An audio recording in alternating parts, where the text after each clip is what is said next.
Welcome to Rocks Talks. It's good to see you all today. It is the 29th day of February, leap year, which I mentioned is like yesterday.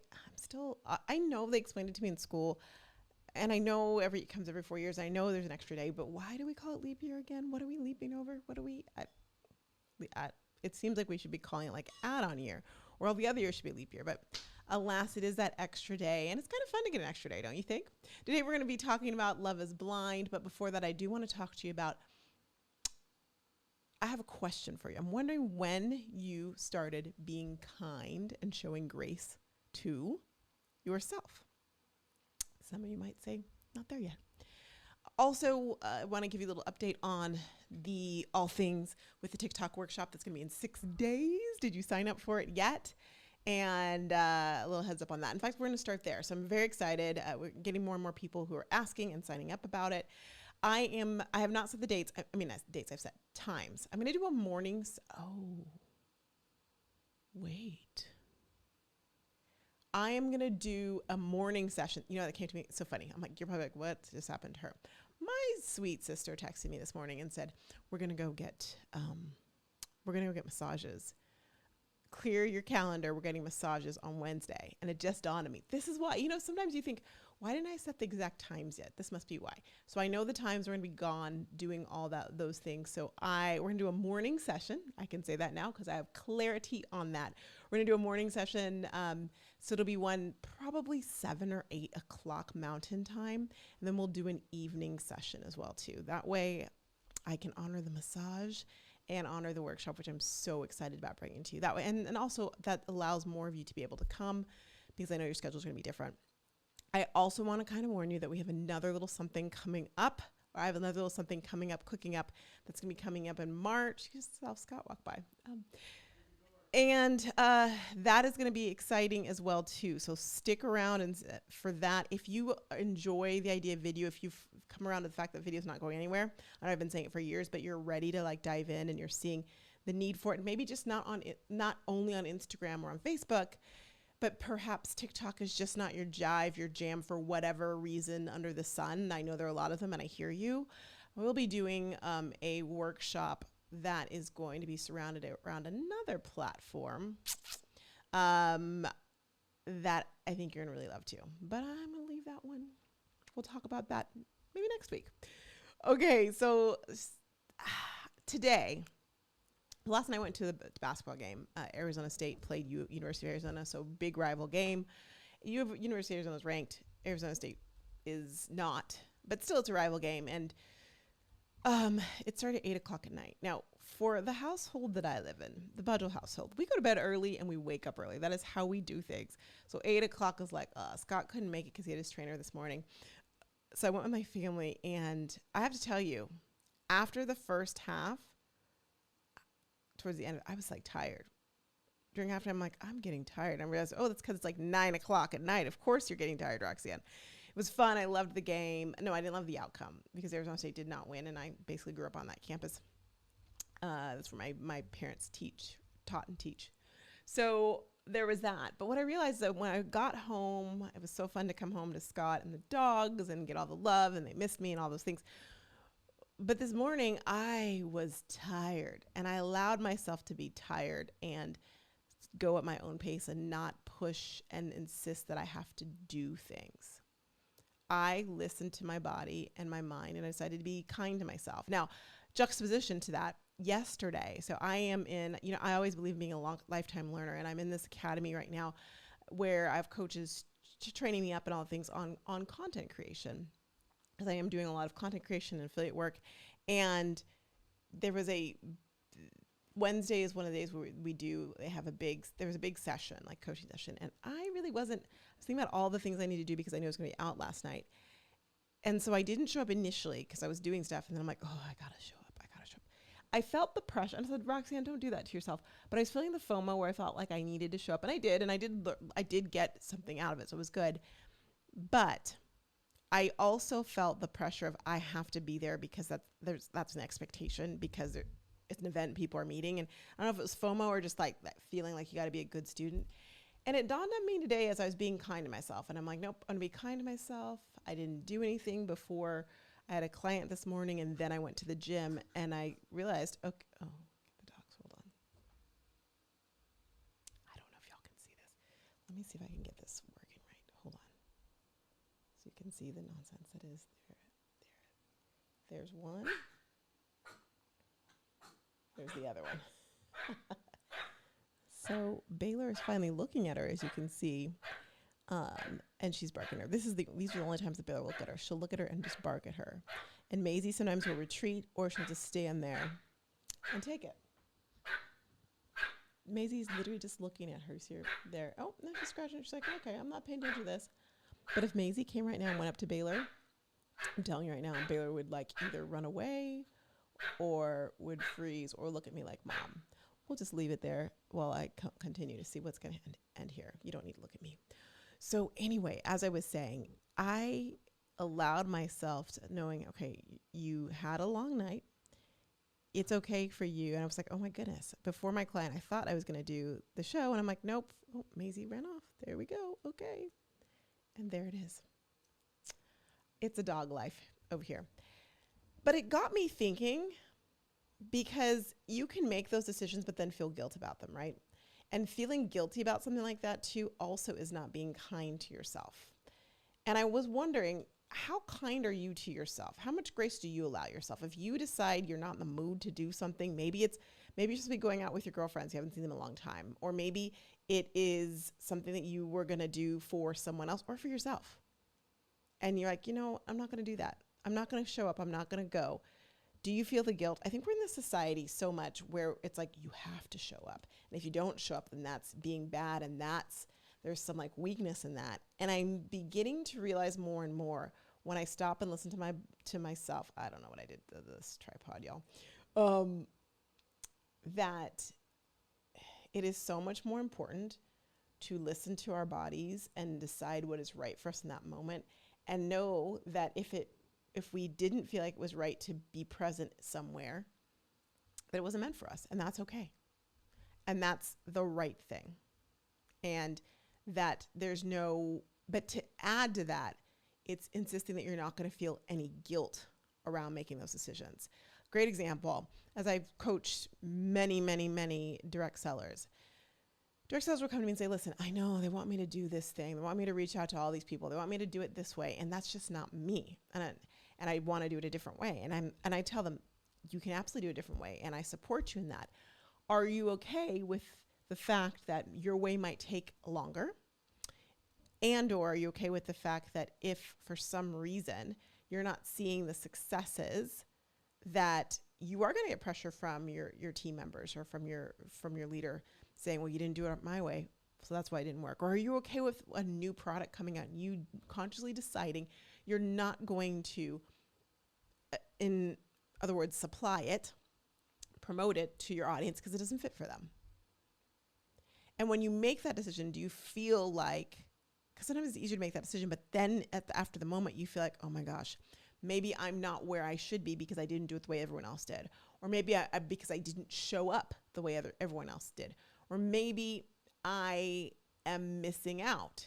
That OMO of missing out, right? And that expectation that if you don't do it like everybody else does, something is wrong, is a fallacy. It's probably one of the things that keeps our society going, and we're all going in the same direction. But I would challenge you, as March rolls around, or you close up February, to ask yourself, what are the things that you're doing that you truly do not want to do? Your body doesn't want to do them. You don't want to do them, but you're only doing it because you feel that obligation. And then ask yourself, could you feel an obligation to yourself maybe instead of feeling an obligation to others or like society? And what's like one thing that you could change and do differently? And what kind of impact would that make on you? I can tell you right now that if I had done this show this morning and just push to do it, it would have been crap. You might be like, well, this was not great anyway. No, I'm just kidding. But it would have been crap. I knew. And I had this piece about, I'm going to come back from the gym. I'm going to make lunch for myself and for Scott and the dogs. I feed everybody. Then I'll sit down and have a jolly good time with you and have a great discussion. And I knew exactly what I want to talk to you about because I took the time to kind of think about it. And I took the time to let my body rest and do what was right for me so I could be my best for yourself. Because that's the funny thing. When you make decisions for yourself that are right for yourself, you actually show up as a better person for everyone involved. We forget that, but that is so the truth. Before I go to Love is Blind, one thing I do want to just mention, because it just broke this morning, if you keep track of anything Scandoval, the big scandal, the scandal that happened with Vanderpump Rules when Tom Sandoval and Rachel Raquel Leviss cheated together on Tom's 9-year partner, Ariana Maddox, and Rachel's really good friend. It turns out that Rachel Leviss is now suing Tom and Ariana for the revenge porn. Essentially, she's alleging that Tom Sandoval actually recorded her in some sexual acts without her knowledge, which I didn't even know you could do that. Can you record a FaceTime and someone doesn't know? Like, seriously, I did not know that you could do that, and I'm shocked that he would know. But there were a couple of videos on there, and then, of course, when the fallout happened and Ariana happened to see the phone and see Rachel, one of her best friend, I think is Luz, but her good friend, in compromising positions on Tom's phone, it seems that Ariana allegedly then shared those videos with others, which would be the suit there. Although, I am a lawyer, but I don't practice, and I don't really practice porn law. That's not a thing. But you know what I mean? Because I'm wondering to myself, I'd be curious, because I think back to Kardashian and like the sex tape with Kardashian. There was a suit for a while. I think it ended up being dropped, and they figured it out of court. But the reason I bring that up is because a company was making money off of the video. I'm not certain what money Ariana didn't sell the video. I can see being taped without your knowledge. That would be a Tom thing. But I'm curious if Ariana could actually get sued for sharing it when technically the property in her knowledge would be it's Tom's phone. And she's not a child. And she didn't do it for sale. So I don't know. Interesting. Anyhow, that is going on. So you're going to hear some buzz about that. I mean, Scandoval is the gift that just keeps on giving, I guess, in some weird way. Okay, if you have not watched the last 2 episodes that just dropped of Love is Blind, this might be a good time to hop off. I'm just going to give a little bit of it now because, I don't want to keep you too long. But I will see you tomorrow if that's the case. If you have watched it, or if you are like, listen, I just tell me your thoughts. I want to hear them. It's not going to bother me. Give it to me. This season of Love is Blind, I'm serious, it's the gift that keeps on giving. Seriously. And these last 2 episodes, the pool party. Okay, so here's the deal. The cliffhanger we had last week was Jeremy, and Laura. They're engaged. Jeremy went out at 10:45, didn't come back till 6 a.m.-ish, and was hanging out with the other girl that he almost picked in the pods. He swears they were just talking in the parking lot. However, he shared his location with Laura, his fiance, and she looked and he was somewhere else. He had definitely gone to the woman's house. He says he didn't go inside, but at this point, so she said it's over. So it picks up there. He talks to his mom. His mom is like, "You messed up," but she doesn't seem fazed. It's like she's seen this type of Jeremy before. I tell you this because we see that and I'll also mention there was a weird, crazy fight between Chelsea and Jimmy, which is just kind of the trend. But she apparently had been drinking, and she did him dirty. She accused him of a lot of things that he didn't do. He went out to his friend's birthday party. He just made an appearance. She admits that he was not there for a long time. She didn't want to go, but then she brought up this, she made it a big thing. If you're going to be going out, I don't want to be with that type of person, blah, blah, blah. And then she goes on to say some people from the show saw you out, and I'm embarrassed that I wasn't with you. And then she goes on to just allege all these things, like you were out there with Jessica, the single mom he did not end up choosing, which was not true. And then brings up the fact that his girlfriends, his 2 female friends that she met before, he's like, "You effed her. You told me you did." And he looked so pissed because it was a conversation they had off camera where he's like, "Listen, this did happen with her once. We are friends. It's not a thing. And I don't want to talk about it on camera because she's going to be coming on as you're going to meet her, and it's just not fair to her." And she just did it on camera, and he looked so upset. she went on to tell him, I don't love you. I don't think we're together. You're not my guy. All these things. I don't think you love me. And he had it. So I tell you this because then they made up, which I don't know why, but she is cuckoo for Cocoa Pops and she's just too insecure to be in a relationship and he needs to run, but he hasn't run yet. So all that to say, because they have the pool party, and the pool party is interesting because the pool party has the people that were in the pods with them that did not get chosen, plus the couples that did. The things you need to know about that: Jimmy did end up seeing Jess, the one he did not choose. And they actually had a nice conversation overall. It was a little, he was a little maybe flirtatious, not sure. But all it was a good conversation, and she was rah-rah his relationship with Chelsea, and they had closure they needed. Chelsea also had she met Trevor, which I can't even take this seriously because if you follow anything that's going on outside of the show, turns out Trevor, who was her runner-up basically, he had a girlfriend the entire time. He had a girlfriend up until a week before the show aired. So I'm like, whatever, dude. I can't even take you seriously. You're acting and whatever. The big drama came with Laura and Jeremy because they hadn't spoken since last week for 3 days or 4 days. She had been staying at her house, hadn't spoken. He's like, I'm done with you because you wouldn't let me send you flowers. And he's like, I actually packed up your stuff already. That's an invasion of personal privacy. I don't even like that.